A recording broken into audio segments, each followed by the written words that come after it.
नमस्कार, स्वागत है आप सभी का एनसीईआरटी के लाइव इंटरैक्टिव सेशन में। मैं हूं सिमरन सिंह और आप सभी दर्शक हमारा यह कार्यक्रम देख रहे हैं ई विद्या के चैनल नंबर 6 से 12 पर। हमसे जुड़ने का एक और जरिया है। दर्शकों, आप सभी जानते हैं हमारा यूट्यूब चैनल यानी NCERT official, and we have brought our special series for all of you, that is our series of interaction with our sports personality. और इसी श्रृंखला में, इसी सीरीज में आज ये चौथा भाग है। जैसा कि आप सभी जानते हैं कि G20 जन भागीदारी गतिविधियों के तहत CIET NCERT द्वारा कई विशेष कार्यक्रम आयोजित किए जा रहे हैं। तो उसी के अंतर्गत आज हम ये खास कार्यक्रम आपके लिए लेकर आए हैं, as we are honored with the fact that India assumed the G20 presidency and will convene the G20 Leaders Summit for the first time in the country in this year, that's 2023. The nation is deeply committed to democracy and multilateralism. India's G20 presidency would be a watershed moment in her history, as it seeks to play a very important role by finding global pragmatic solutions for the well-being of everyone, and in doing so, manifesting the true spirit of Vasudhaiv Kutumbakam, or should I say the world as one family। और मुझे उम्मीद है कि जो दर्शक हमारे कार्यक्रम देख रहे हैं, आप सभी का एक सवाल होगा, एक ही थॉट आपके जहन में होगा कि आज कौन से स्पोर्ट्स पर्सनालिटी हमारे साथ इस कार्यक्रम में जुड़े हैं। तो चलिए उनसे भी आपका तारुफ कराते हैं। हमारे साथ चर्चा में मौजूद हैं डॉक्टर शर्वरी इनामदार। नमस्कार मैम। नमस्ते। आपका स्वागत है मैम। और मैं हमारे दर्शकों से आपके सफ़र का परिचय भी कराना चाहूँगी। She is MD Ayurveda, besides that she is an international power lifter. Dr. Sharvari Inamdar runs her own nutrition and Ayurvedic clinic at Pune, Maharashtra. She also owns a gym named Code Breaker Strength Training Studio. She is a mother of 2 teenagers. She holds current Open national record. Open is the highest competitive category in sports. Also, she has set and broken her own national records multiple times in the past 3 years.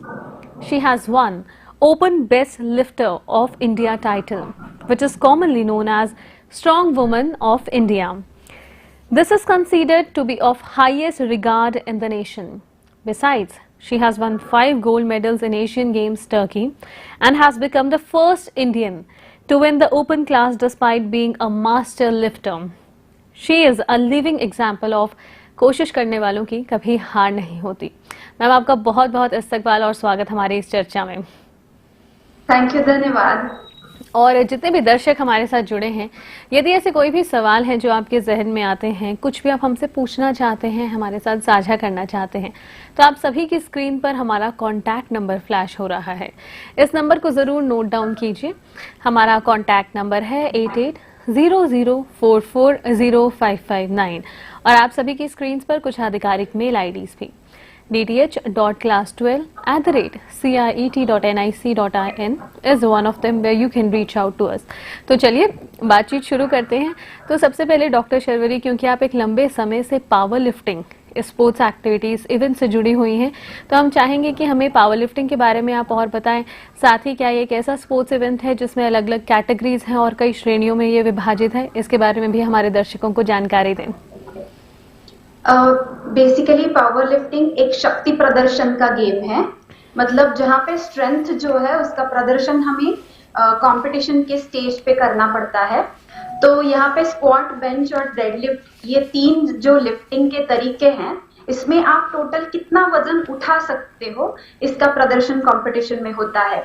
तो किसी भी शक्ति के game में जैसे body weight categories होती है, genders होते हैं, एज कैटेगरीज होते हैं, वैसे इस गेम में भी होता है। तो 18 साल के पहले के जो बच्चे हैं वो जूनियर्स कहलाते हैं। जो ओपन क्लास होता है उसमें कोई भी किसी भी एज का व्यक्ति जो है वो पार्टिसिपेट कर सकता है। और अबव 40 के क्लास मास्टर 1, 2, 3, 4 के नाम से जाने जाते हैं। तो बेसिकली जो शक्ति है, बल है, वो हेल्थ और आरोग्य का बेस या पाया गिना जाता है। तो आप जब व्यायाम करते हो, कसरत करते हो, उससे आपकी शक्ति बढ़ती है और आपको देखना है कि आपकी शक्ति आपने कितनी बढ़ाई है। तो आपको ये जो कंपटीशन है पावर लिफ्टिंग का, वो उपयुक्त होता है देखने के लिए, खुद की शक्ति जो है उसकी जांच करने के लिए। तो ऐसे 8 साल के बच्चे से लेके इवन 9800 साल के जो यंग है एथलीट्स, उनके लिए भी इसमें पार्टिसिपेट करना पॉसिबल होता है एज डिविजन्स की वजह से, वेट क्लास के डिवीजन की वजह से। So power lifting is basically inclusion of all human beings who are ready to gain their strength and performance check करना है जिनको अपनी स्ट्रेंथ का। बिल्कुल मैम। और मैम इस चर्चा में हमारे साथ बहुत से विद्यार्थी भी लगातार बने रहते हैं, हमारा ये कार्यक्रम देखते हैं, तो क्यों ना हम उन्हीं की बात करते हैं कि जो हमारे स्कूली छात्र हैं, विद्यालयों में बच्चे पढ़ते हैं, तो उनके लिए फिजिकल एक्सरसाइजेज कितनी ज़रूरी हैं, क्यों ज़रूरी है कि उनका शारीरिक व्यायाम जो है वो समय समय पर अपनी रूटीन का उसे हिस्सा बनाएं। बहुत ही अच्छा क्वेश्चन है। और सबको मालूम है कि फिजिकल एक्टिविटी जो है वो बेनिफिशियल होती है, लेकिन वो फिजिकल एक्टिविटी बेनिफिशियल कौन कौन से लेवल पे होती है ये अंडर एस्टिमेट किया जाता है। जो टॉडलर्स होते हैं, यंग एडल्ट्स जो होते हैं, एडोलेसेंट एज के बच्चे होते हैं, उनमें खेल और शारीरिक क्षमता का जो व्यायाम है, प्रयास है, प्रैक्टिस है, उसके अलग अलग उपयोग जो है वो दिखाई देते हैं। जैसे जो छोटे बच्चे हैं खेलकूद मैदान पे करते हैं, तब उनके social skills, motor skills develop होते हैं। उनको एक अपने एज के बच्चों के साथ मिक्सअप होना, फेयर प्ले क्या होता है, अपने टर्न के लिए वेट करना, ये तो समझ में आता ही है। लेकिन जैसे जैसे बच्चे थोड़े बड़े होते हैं वैसे वैसे वो किसी स्ट्रिक्ट रेजिम वाले एक्टिविटी, फिजिकल एक्टिविटी में एंगेज होते हैं, तब उनको फिजिकल बेनिफिट्स होते हैं, जैसे कि कार्डियो रेस्पिरेटरी हेल्थ जो है उनकी सुधरेगी, उनके बोन्स और मसल स्ट्रांग बनेंगे, और फिर उनका जो मेटाबॉलिक हेल्थ है वो सुधरेगा। तो अर्ली एज में अभी जो डायबिटीज और ओबेसिटी जैसे बीमारियां दिख रही है बच्चों में, उनसे वो दूर रह सकते हैं। और अलग बात यह है कि फिजिकल एक्सरसाइज जो है वो मेंटल हेल्थ जो है या इमोशनल हेल्थ जो है उसके लिए बहुत बेनिफिशियल होती है, क्योंकि डोपामिन और एंडोर्फिन जैसे जो केमिकल्स हैं, न्यूरोकेमिकल्स, जो एक्सरसाइज की वजह से स्टिमुलेट होते हैं सेंटर्स, उसकी वजह से एलिवेटेड और फ्रेश महसूस करते हैं। तो बच्चों को पढ़ाई में तो ध्यान देना ही चाहिए, लेकिन डे टू डे एक्टिविटीज जो है, फिजिकल एक्टिविटीज, उसमें हमेशा उनको ध्यान रखना चाहिए कि एटलीस्ट कुछ समय वो प्लेग्राउंड में फिजिकल एक्सरसाइज में बिताएं। वो उनके शारीरिक मानसिक हेल्थ के लिए बहुत जरूरी चीज है। बिल्कुल। और मैम यहाँ पर जैसे आपने पढ़ाई का जिक्र किया कि शिक्षा भी उतनी ही ज़रूरी है जितने खेल ज़रूरी हैं, तो शिक्षा और खेल दोनों ही अटूट हैं, एक दूसरे से जुड़े हुए हैं, एक दूसरे का ही अंग है कह सकते हैं। तो ऐसे में कई स्टूडेंट्स जो होते हैं वो स्पोर्ट्स में बहुत अच्छे होते हैं, पर क्या होता है कि जब हम छोटे होते हैं तो हमारे एकेडमिक्स भी यानी शिक्षण भी हमारा एक साथ चलता रहता है, तो संतुलन बिठाना बहुत मुश्किल होता है, क्योंकि व्यापक प्रशिक्षण होता है, यानी हार्ड ट्रेनिंग से भी बच्चों को गुजरना पड़ता है स्पोर्ट्स में कहीं एक शिखर तक पहुंचने के लिए। तो ऐसे में वो बैलेंस कैसे मेंटेन कर सकते हैं, उसके बारे में हमें और जानकारी दीजिए। तो एक बहुत ही युक्तिपूर्ण जो आइडिया है वो हमें बचपन से होती है कि पढ़ लिख के क्या करना है, इसके बारे में हमारे जो पेरेंट्स होते हैं बच्चों के, उनकी एक विजन रहती है कि बच्चों ने क्या करना है जिंदगी में। तो एक happy, healthy, wealthy, prosperous life जो है वो परस्यू करनी है, समाज के लिए अच्छा नागरिक बनना है, और जो फुलफिलमेंट है जो सिर्फ इंसान फील कर सकता है वो हर बच्चे को, हर इंसान को मिलनी चाहिए, ऐसा पेरेंट्स को लगता है। तो जो बच्चे खेलकूद में बहुत स्मार्ट है, आगे बढ़ रहे हैं, वो करियर चूज करते हैं, कभी कभी स्पोर्ट्स में उनको परस्यू करना होता है, और जब उसके लिए टाइम ज्यादा देना पड़ता है तो थोड़ा स्टडीज की तरफ उनका जो टाइम है वो कम पड़ता है, इसलिए फिर उनको कठिनाइयों का सामना करना पड़ता है। तो इस चीज के बारे में हम ऐसा कह सकते हैं कि हर एक बच्चा जो होता है ना वो यूनिक होता है। मतलब हर कोई पढ़ाई में सिर्फ अच्छा होगा या खेल में सिर्फ अच्छा होगा या को करिकुलर एक्टिविटीज में ही अच्छा होगा, ऐसा नहीं होता। लेकिन हर एक के पास वो एक स्पेशल गुण रहता है कि वो एक्सप्लोर करना बहुत जरूरी है। पढ़ाई करके भी, खेल कूद करके भी आगे उसमें क्या आउटपुट चाहिए होता है, तो वो जिंदगी में जाके कुछ बने, और ये बनने के लिए उसकी जो हेल्थ है ना, उसके डायमेंशंस जो है बहुत इंपॉर्टेंट होते हैं। जैसे फिजिकल, मेंटल, सोशल वेलबींग जो होता है, उसके साथ इकोनॉमिकली इंडिपेंडेंट होना भी सोसाइटी में बहुत इंपॉर्टेंट बात है। तो फिर पढ़ाई जो है उसको कितना महत्व देना है, खेल को कितना समय देना है, ये बैलेंस करने का ये बहुत अच्छा तरीका है कि मैं ये चीज करके उसमें से आउटपुट क्या पाना चाहता हूँ। तो यहाँ पे पेरेंट्स की जो जिम्मेदारी है वो थोड़ी बढ़ती है, क्योंकि पेरेंट्स को क्या लगता है स्पोर्ट्स में अगर जा रहा है तो वहां पे भी उसके पहले नंबर आने चाहिए और पढ़ाई में भी वो उतना ही तेज और नंबर लेके आने वाला होना चाहिए। तो कुछ गिने चुने बच्चे ऐसे होते भी है कि जो दोनों तरफ स्मार्ट होते हैं, लेकिन सभी जगह पे एक साथ स्मार्ट होने वालों की संख्या जो है वो बहुत ही कम होने की वजह से पेरेंट्स को ये देखना पड़ता है कि वो जो सोशो इकोनॉमिक स्किल्स है वो चूज करके सिर्फ सर्वाइवल और थ्राइविंग के लिए जो उनके इंटरेस्ट है उस पे फोकस करके उसका खेल या उसकी कॉम्पिटिटिव स्पोर्ट जो है उसको कैसे आगे लेके जाए। तो पेरेंट्स जो है उनकी सोच जो है वो बच्चे डायरेक्टली इनडायरेक्टली एब्जॉर्ब करते हैं। पेरेंट्स जैसा सोचते हैं उसका इम्पैक्ट बच्चों के सोचने पर और उनके इम्प्लीमेंटेशन पर बहुत ज्यादा होता है। तो यहाँ पे स्टूडेंट्स और पेरेंट्स मिलके ये डिसाइड कर सकते हैं कि हमें जो दिनचर्या है अपनी वो ऐसी डिजाइन करनी है कि हम एक चीज को फोकस पे लेके उस पे पूरा आउटपुट दे और दूसरी चीज इस तरीके से मैनेज करे कि हमें थोड़ा ध्यान देके भी उसमें हमें जितनी पढ़ाई चाहिए बेसिकली पीएस लेवल पे उतनी कर सके। अगर दोनों तरफ स्तर पे एकदम कॉम्पिटिटिव होना पसंद करते हैं वो, तो खींचातानी बहुत होती है बच्चों की। तो पेरेंट्स का सपोर्ट जो है यहाँ पे बहुत मायने रखता है। तो यहाँ पर मैम आपने हेल्थ के अलग अलग डायमेंशंस की बात की, यानी आपने बताया कि स्वास्थ्य के बहुत से आयाम होते हैं। उसी में आपने एक पॉइंट हमारे साथ साझा किया कि फिजिकल वेलबींग के साथ सोशल वेलबींग और मेंटल वेलबींग यानी मानसिक स्वास्थ्य भी बहुत अहम है। तो मैम क्या ऐसा होता है कि स्पोर्ट्स एक्टिविटीज़ करते हुए और स्पोर्ट्स एक्टिविटीज़ का यदि हम एक लंबे समय तक अभ्यास करते रहें तो उससे हमारा मानसिक स्वास्थ्य भी और सक्षम होता है और तंदुरुस्त होते हैं हम? ये क्वेश्चन दोनों तरीके से आंसर किया जा सकता है।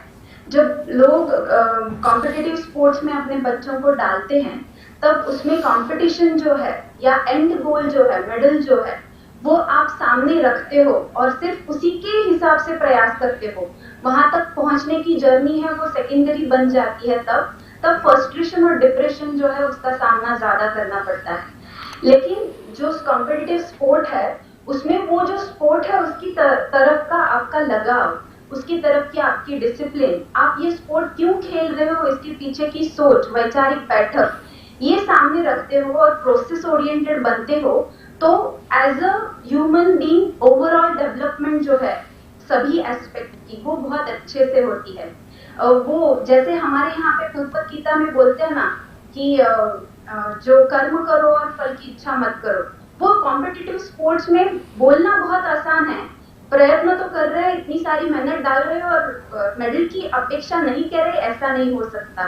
लेकिन being happy with the process and still being not so attached with the outcome, that gives you the perfect dimension of being content with what you have and still being hungry for more. And it's an art and it comes from the surrounding you are having. मतलब आपके parents, आपके teachers, आपके खुद के peers, groups, इनमें जो fair play का root होता है, हम क्यों कर रहे हैं एक आध चीज जो कर रहे हैं वो अगर वो क्लियर हो बच्चों को, स्पोर्ट्स पर्सन को, तो उनको उसमें अपने अटमोस्ट लिमिट को अचीव करना, पुश करना, बाउंड्रीज को पुश करना, मेडल्स लाना काफी आसान हो जाता है। तो इस हिसाब से अगर मेंटल वेलबींग की चर्चा की जाए तो खेलना ये मेंटल वेलबींग के लिए बहुत ही अच्छी बात है। लेकिन हम कॉम्पिटिटिव स्पोर्ट्स में जब जाते हैं तो वही जो कंपटीशन होती है वो आपका मेंटल वेलबींग या फिर आपकी जो साइकोलॉजी है वो स्ट्रॉन्ग करने के लिए आपको डिफरेंट डायमेंशंस जो है वो कंसिडर करने पड़ते हैं। तो इस तरीके से हम मेंटल वेलबींग जो है वो अचीव भी कर सकते हैं और स्पोर्ट्स का अच्छा परफॉर्मेंस देने के लिए उसका इस्तेमाल भी कर सकते हैं। बिल्कुल। और मैम ऐसे में क्या होता है कि स्टूडेंट्स के जहन में और उनसे आसपास का जो उनका एनवायरनमेंट है उससे जुड़ी हुई एक और समस्या आती है कि जो हमारा गोल है, जो हमारा लक्ष्य है, हाउ टू स्टे फोकस्ड, कैसे उसी की ओर आकर्षण रखें, कैसे उसे केंद्रित रखा जाए और कैसे हम कोशिश करें कि हम वहाँ रीच करें, क्योंकि आजकल हमारे आसपास सोशल मीडिया का बहुत ज़्यादा प्रभाव है। बच्चे इससे बहुत कुछ सकारात्मक भी सीखते हैं, पर साथ ही ये व्याकुलता यानी डिस्टर्बेंस का भी एक कारण बन जाता है। तो ऐसे में क्या किया जाना चाहिए? सिमरन जी, आपको पता है जब हम लोग छोटे थे तो दूरदर्शन श्राप या वरदान बिल्कुल। ऐसे निबंध लिखने को बोला जाता था हमें। तो इंटरनेट इज बून और बेन सेम जगह पे आके खड़े हैं, सिर्फ मीडियम जो है वो बदला है। तो जब बच्चों का डेवलपमेंट हो रहा होता है या किसी भी इंसान का, क्योंकि हमारा ब्रेन जो है ना सीखना कभी नहीं छोड़ता, हम सराउंडिंग में से तो सीखते ही हैं, लेकिन हम पे डायरेक्ट इम्पैक्ट सभी चीजों का रहता है। जैसे कहते हैं ना कि आहरति, जिसका ग्रहण किया जाए वो सब आहार है। मतलब आंखों से हम जो देखते हैं, कानों से सुनते हैं, जो हम इमोशनली महसूस करते हैं, वो सब चीजें हमें एज अ ह्यूमन बीइंग जो है वो तैयार करने में बहुत महत्वपूर्ण भूमिका बजाते हैं। तो वो जो है ना कि आप जब खुद पे काम करते हो या बच्चों पे काम करते हो अपने, तब ये ध्यान रखना बहुत जरूरी है, the books you read, the videos you see, the audio books you hear, या the person who you follow on social media for Instagram, that's it, कि आप स्क्रॉल करते रहते हो और टाइम कहाँ चला जाता है पता नहीं चलता। लेकिन इसमें लाइफ में क्या करना है, ये 5-6 अगर आप चीजें लिख के लें और आपके पास हाथ से लिखी हुई डायरी मेंटेन करें, तो आपको हमेशा पता चलता है कि आपको करना क्या है और दिन भर का समय आपका कहाँ पे जा रहा है। तो ये ध्यान में अगर हम लाके दे बच्चों को कि सोशल मीडिया या फिर मीडिया का उपयोग जो है वो अच्छी चीजों के लिए भी किया जा सकता है, और अच्छा क्या है बुरा क्या है, good values and what is not that much of considered as good thing, वो जो है उसका डिफरेंस जो है वो समझना बच्चों को सभी एक बार में और सभी एक साथ समझ में आए ऐसा नहीं हो सकता। लेकिन क्या अच्छा है क्या अच्छा नहीं है, इस पे अगर सिखाया जाए और ध्यान दिया जाए तो इसका अच्छी तरीके से उपयोग जो है वो बिल्कुल किया जा सकता है, जिससे फोकस, ज्ञान, नॉलेज जो है, इंफॉर्मेशन बहुत सारी है, लेकिन नॉलेज तभी होता है जब वो सही इंफॉर्मेशन पुट इनटू एक्शन। वो जब होता है एक्शन करके उसके आउटपुट समझ में आते हैं, तो बच्चे जो है समझते हैं, बड़ों से ज्यादा समझते हैं कि हमें इस मुकाम तक कैसे पहुंचना है, फोकस कैसे करना है। तो वही बात है कि क्या चाहिए ये क्लियर हो इस बेस पे कि क्या करना अच्छा है, तो फिर वो चीज आसान हो जाती है। बिल्कुल, बहुत खूब। यहाँ पर मैम आपने आहार का भी जिक्र किया, तो हम ये जानना चाहेंगे कि क्या सही भोजन खाने से हमारा मन एकाग्र रहता है, और अगर ऐसा है तो क्या कुछ ऐसी डाइटरी टिप्स हैं जो हमारे बच्चे बचपन से ही फॉलो कर सकते हैं ताकि आजीवन वो स्वस्थ रहें और उनका मन भी शांत रहे, एकाग्र रहे और वो बहुत ज़्यादा फोकस हो पाए अपने गोल की ओर? तो ये क्वेश्चन ऐसा है कि I have decided this to be the life mission और लाइफ गोल फॉर मी, कि जो आहार है वो कितनी बड़ी चीज है जब बच्चे बड़े होते हैं और हमें खुद को ऐसी जिंदगी जीनी होती है जो डिसीज डिसऑर्डर से दूर हो, फुलफिलिंग लाइफ जिसे कहते हैं। तो आहार जो है ना, उससे ही प्राणियों की उत्पत्ति होती है। आयुर्वेद ऐसा कहता है कि तुष्टि पुष्टि बलम मेधा सर्वमन्य प्रतिष्ठितम, मतलब क्या, हम जो अन्न खाते हैं उस पे ही हमारा शरीर, उसका पोषण, हमारी बुद्धि, हमारा बल, ये सब कुछ डिपेंडेंट होता है। तो ये बेसिक साइंटिफिक फैक्ट है, मुझे मालूम है, बच्चे भी जानते हैं कि हमारा ब्रेन जो है ना मोर देन 60% फैट है, और जो बचा हुआ है वो प्रोटीन, वाटर, मिनरल्स और कुछ और चीजें भी हैं। तो घृतम अभ्यास कराना मतलब क्या, घृतम मतलब क्या, घी। सो घी ऐसा एक नेचुरल सैचुरेटेड फैट है जो बुद्धिवर्धन के लिए, या जो फैटी एसिड्स ब्रेन को अच्छे फंक्शन के लिए चाहिए होते हैं, उससे संपूर्ण है। तो ऐसे कुछ अच्छी सी चीजें हैं जो फोकस, मेमोरी, बुद्धि, स्मृति, धृति जिसे हम बोलते हैं, वो बढ़ाने के लिए बहुत उपयुक्त महसूस होती है। जैसे बादाम है, अखरोट है, कोकोनट, नारियल जिसे कहते हैं वो है, होल एग्स है, स्पेशली एग्स का येलो पार्ट है, क्लास 1 प्रोटीन है जो नेचुरल डाइटरी सोर्स से आता है। ये बढ़ती उम्र के बच्चों के लिए, खेलकूद वाले बच्चों के लिए, या जो फिर पढ़ाई में बहुत इंटरेस्ट रखते हैं, ब्रेनी किड्स है, उनके लिए, उनकी ब्रेन हेल्थ के लिए, ओवरऑल डेवलपमेंट के लिए बहुत अच्छा काम करती है। तो ये जो चीजें हैं ना, ये बखूबी अगर इंक्लूड की जाए डेली रूटीन में, डिफॉल्ट डाइट में, तो वो बच्चों के लिए बहुत अच्छा है। और दूसरी बात, जैसे प्रोसेस्ड फूड है, पैकेज्ड फूड है, शुगर है, ये एडिक्टिव होते हैं। इनको मतलब सोडा पीना या फिर बॉटल्ड या पैकेज्ड फूड जो है वो कंज्यूम करना, ये बहुत आजकल लाइटली लिया जाता है और बच्चों को प्लेंटी अवेलेबल करवाया जाता है। तो ध्यान रखना चाहिए कि बाकी के जो एडिक्शंस है उसमें बच्चे बह ना जाए, इसलिए हम जैसा प्रयास करते हैं वैसे ये जो चीजें है ना, ये भी एडिक्टिव होती है। तो ये गलती से भी खुद लाके उनके हाथ में देनी नहीं है। अच्छी चीजें अगर आप उनको देते रहोगे तो उनकी परवरिश और डेवलपमेंट अच्छी होगी, इम्यूनिटी अच्छी बनी रहेगी, ब्रेन फंक्शनिंग अच्छा होगा और फोकस तो बढ़ेगा ही। तो इन सिंपल चीजों का ध्यान अगर हम रखेंगे तो वो बच्चों के लिए और परिवार के लिए बहुत फायदेमंद महसूस होता है। जी हाँ, और मैम शुरुआत में ही आपने हमें ये बताया कि पावर लिफ्टिंग जो है वो शक्ति का प्रदर्शन है, बल का प्रदर्शन है। तो प्रदर्शन की ओर अगर हम रुख करें यानी परफॉर्मेंस, तो बिल्कुल परफॉर्मेंस से पहले चाहे बच्चों का एग्जामिनेशन हो, चाहे आपका किसी भी टूर्नामेंट का, किसी चैंपियनशिप का फिनाले हो, तो बिल्कुल परफॉर्मेंस से पहले एक डर होता है जिसे परफॉर्मेंस फियर ऑफ परफॉर्मेंस भी कहा जाता है। और व्यापक रूप से ऐसा होता है कि ये हमारे जो वास्तविक हमारा प्रदर्शन है उसे प्रभावित करता है एक नकारात्मक दृष्टि से। तो ऐसे में उसका कैसे मुकाबला करें और उस डर पर कैसे जीत पाएं? तो ये तो नेचुरल ह्यूमन टेंडेंसी है कि जब हम किसी चीज के लिए इतना सारा प्रयास करते हैं, वो चीज अप्रोच होती है तो थोड़ा सा नर्वस या एंशियस फील करना, ये वैसे देखा जाए तो बहुत नेचुरल है। लेकिन एंशियस फील करना, नर्वस फील करना, इसके दो डायमेंशंस है कि आपको बहुत सारा निगेटिव स्ट्रेस जो है वो है और वो परफॉर्मेंस को हैम्पर कर रहा है, तो उस पे काम करने की बहुत जरूरत होती है। और वो काम जो है ना, प्रैक्टिस के दौरान आपका माइंडसेट जो है, साइकोलॉजी है, उस पे करनी पड़ती है। तो स्ट्रेस का दूसरा जो प्रकार है ना, उसको यूस्ट्रेस बोलते हैं। मतलब परफॉर्मेंस के पहले बटरफ्लाईज आना, थोड़ी सी पाल्पिटेशन महसूस होना, ये क्वाइट नेचुरल है। वो हम यूस्ट्रेस जो है वो ट्रांसलेट कर सकते हैं बेटर परफॉर्मेंस में। कब? जब आपको पता है कि मुझे ये चीज करनी है और मैंने उसके लिए जो मेहनत की है, वो मेहनत जो है वो साझा करने का अभी वक्त है। ये जब पता चलता है तो वो टेंशन जो है उसका पॉजिटिव इस्तेमाल जो है वो कर सकते हैं। जैसे मैंने पहले कहा कि आउटपुट ओरिएंटेड, वो एंजाइटी कब ज्यादा या नेगेटिव होती है कि मैं करूंगा और फिर मैं जीतूंगा नहीं, या फिर मैं हार जाऊंगी और मेरे पेरेंट्स ने इतनी मेहनत की है, मेरे कोच ने इतनी मेहनत की है, वो मुझसे क्या कहेंगे।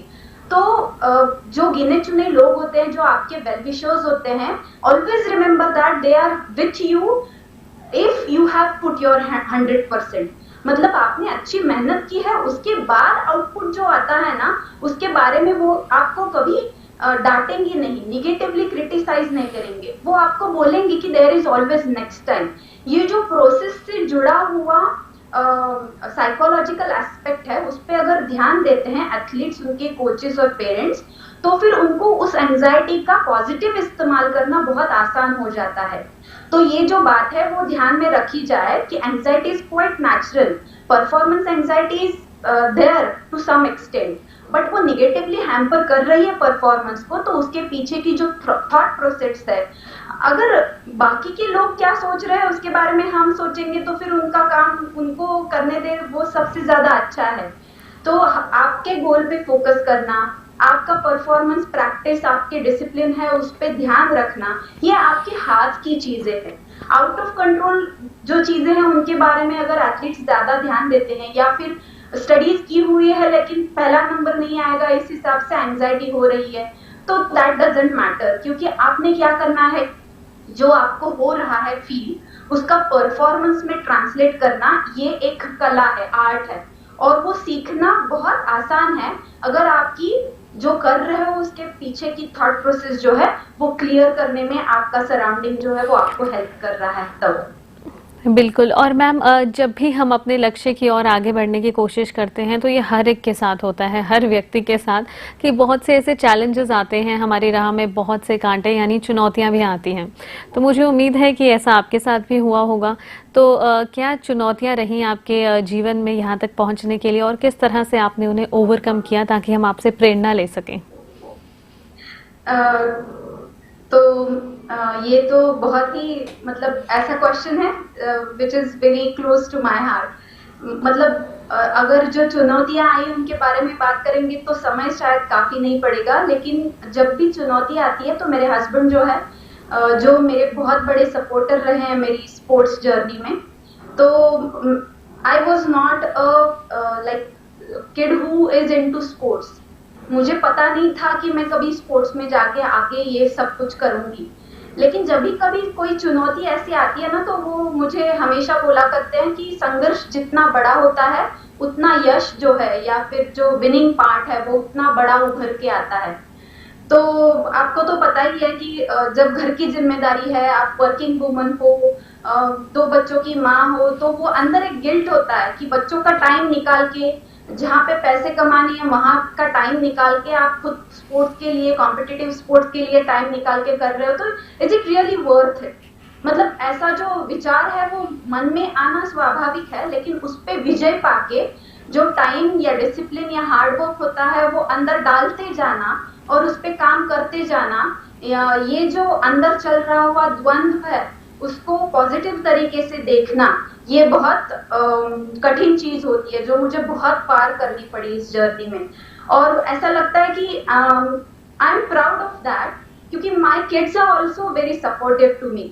मेरा जो बड़ा बच्चा है वो MBBS गवर्नमेंट कॉलेज में 2nd ईयर में पढ़ता है, उसकी एग्जाम और मेरी कंपटीशन साथ में आए थे। तो ये चीज जो है पेरेंट्स महसूस कर सकते हैं कि बच्चों को आगे रखना ये हमारा जिंदगी का सबसे बड़ा कर्तव्य होता है। लेकिन इस चीज में मुझे एक बात ध्यान में आई कि अगर आप कुछ फोकस और टारगेट रख के करते हो ना तो बच्चे उससे पॉजिटिवली इंस्पायर होते हैं। तो बच्चों को पहले नंबर लाने हैं, स्पोर्ट्स में गोल्ड मेडल जीतना है, इसके बारे में आप प्रेशराइज करोगे ना तो वो निगेटिव इम्पैक्ट डालता है। अगर आप खुद भी खुद का कुछ फिजिकल मेंटल हेल्थ रखने का गोल परस्यू करते हो, खुद अच्छी दिनचर्या फॉलो करते हो, तो उससे सभी कुटुंब की जो व्यवस्था है उसको फायदा होता है। तो ये मैं जो कठिनाइयां हैं वो तो अनगिनत आती है, लेकिन उसमें से मार्ग निकाल के आगे चल के सिर्फ जो गोल है उस पर फोकस रख के काम करना, यही चीजें हैं जिन्होंने मुझे उस मुकाम पे से बाहर निकाल के और अगले अगले मुकामों तक एक्सप्लोर करवाया है। मैं कभी सोच भी नहीं सकती थी क्योंकि मैं इस उम्र में ये करने वाली हूँ। किसी ने बताया होता मुझे बचपन में कि मैं आगे जाके ऐसे कुछ पावर लिफ्टिंग वजन उठाना करूंगी तो मैंने हंसी मजाक में छोड़ दिया होता, कभी बिलीव नहीं किया होता। So there is always so much to explore if you give it a chance। बिल्कुल मैम।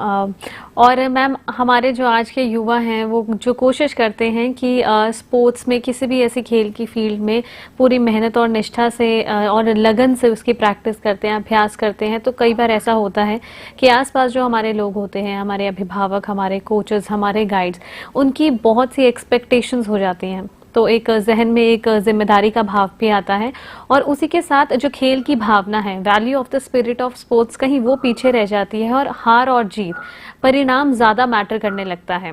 तो ऐसे में क्या करना चाहिए? तो ये बहुत ही क्रिटिकल और क्रूशियल क्वेश्चन है।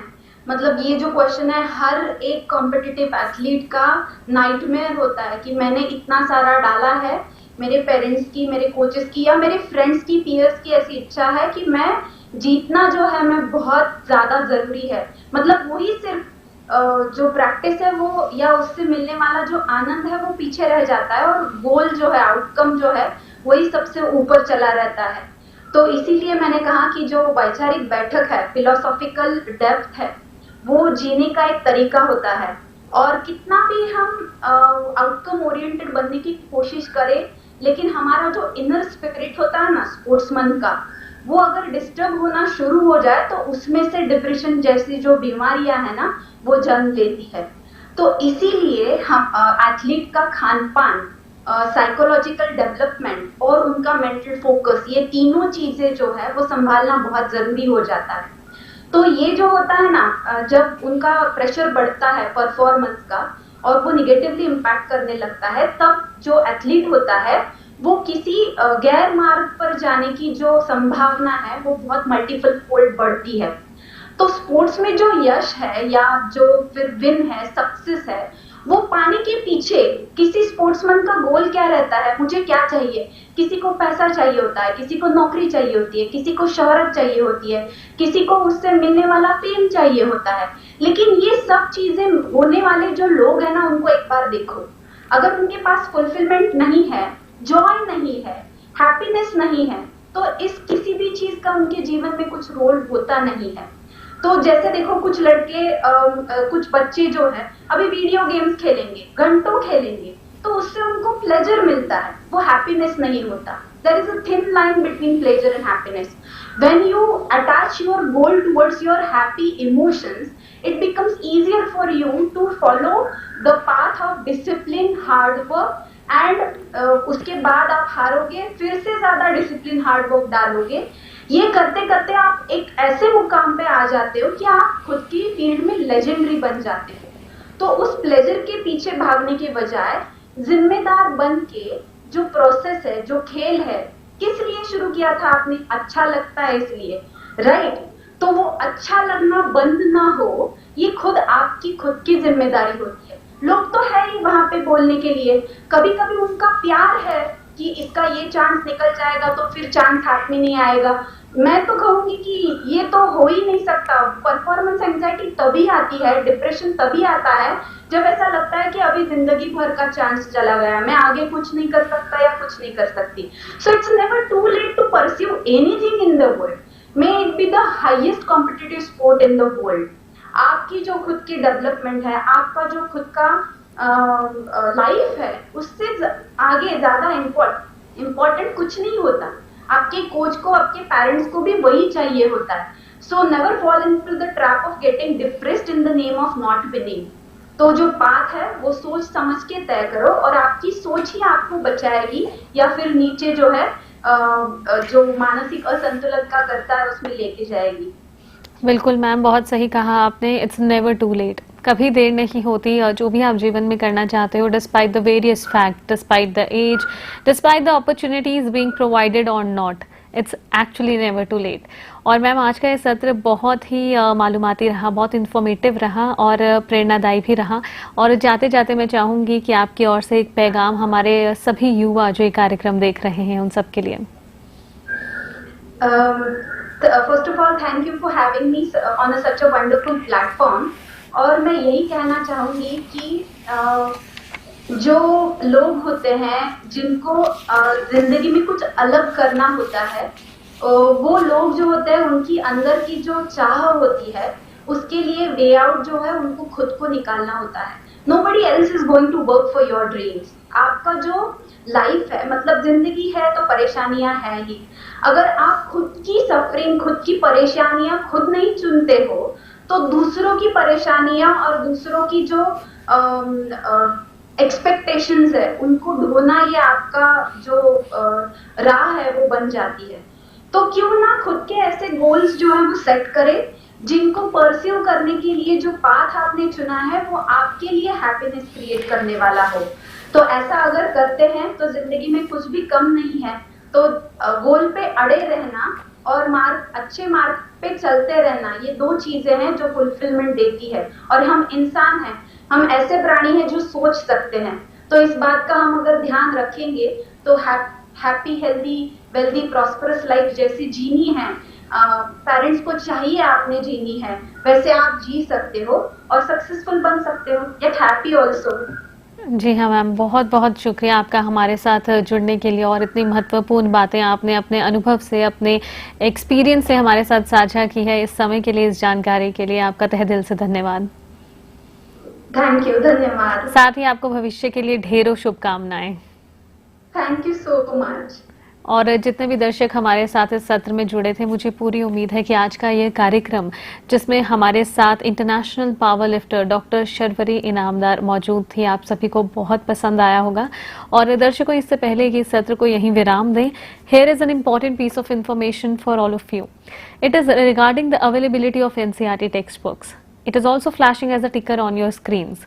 NCERT textbooks for the academic year 2023 to 2024. They are available all across the country, and the textbooks may be purchased directly from NCERT sales counters that are currently located at New Delhi, Ahmedabad, Bangalore, Guwahati. And also viewers, if you would like to place an order online for NCERT textbooks, then it can be done through our website. The link is also flashing on your screens.